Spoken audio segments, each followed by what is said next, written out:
তীর্থিকান্তে ছড়িয়ে দিন, ছড়িয়ে দেন, ছড়িয়ে দেন, আজকে জনপ্রিয় মুখ্যমন্ত্রী বিপ্লব কুমার তীর্থিকান্তে ছড়িয়ে দিন, ছড়িয়ে দেন, ছড়িয়ে দেন।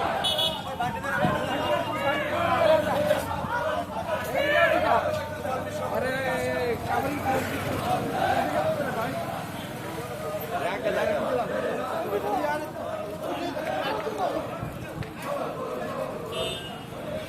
আপনি একটু সাইড দেন আমাদের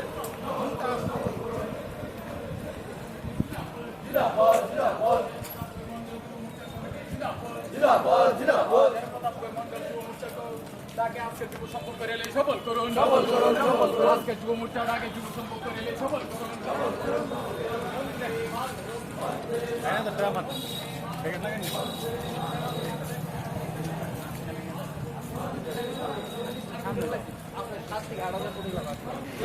বন্দে মাতরম, বন্দে মাতরম, আরে মাতরম ভাই মাতরম, বন্দে মাতরম, বন্দে মাতরম।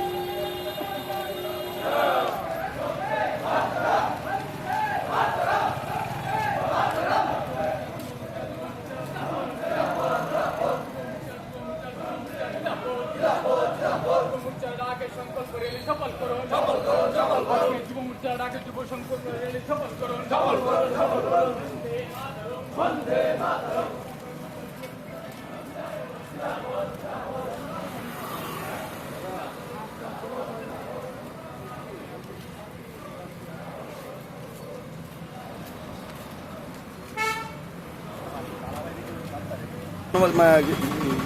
যে র্যালিটা, এই র্যালিটা কিসের উদ্দেশ্য করানো হচ্ছে? এটা যুব সংকল্প র্যালি। আপনারা জানেন 2017 সালে প্রধানমন্ত্রীজি বলেছিলেন যে সংকল্প সে সিদ্ধি, অর্থাৎ 5 বছর পর 75তম স্বাধীনতা দিবস যখন মানাবো, অমৃত মহোৎসব যখন আমরা দেশবাসী মানাবো, তখন একটা আত্মনির্ভর ভারত রূপে যেন আমরা দেখতে পাই। আজ কিন্তু ভারতবর্ষের যে অবস্থান, আমরা কিন্তু অনেকখানি আত্মনির্ভর হয়েছে। আপনারা জানেন সেনা সামগ্রী যেমন আমাদের ভারতে তৈরি হচ্ছে, বিমান আমাদের ভারতে তৈরি হচ্ছে।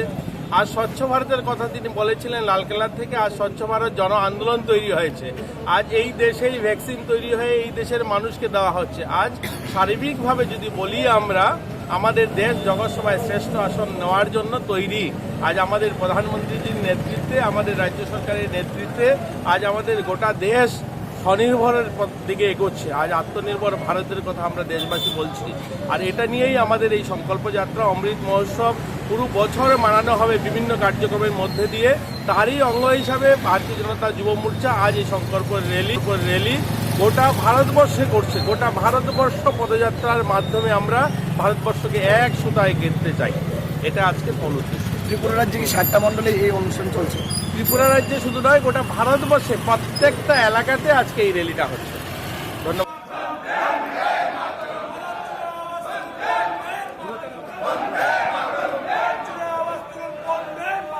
বন্দে মাতরম।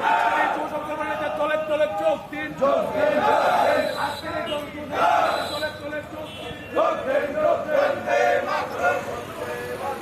বন্দে মাতরম। সবাই মিলে আওয়াজ তুলুন, বন্দে মাতরম, বন্দে মাতরম। সবাই মিলে আওয়াজ তুলুন, বন্দে মাতরম।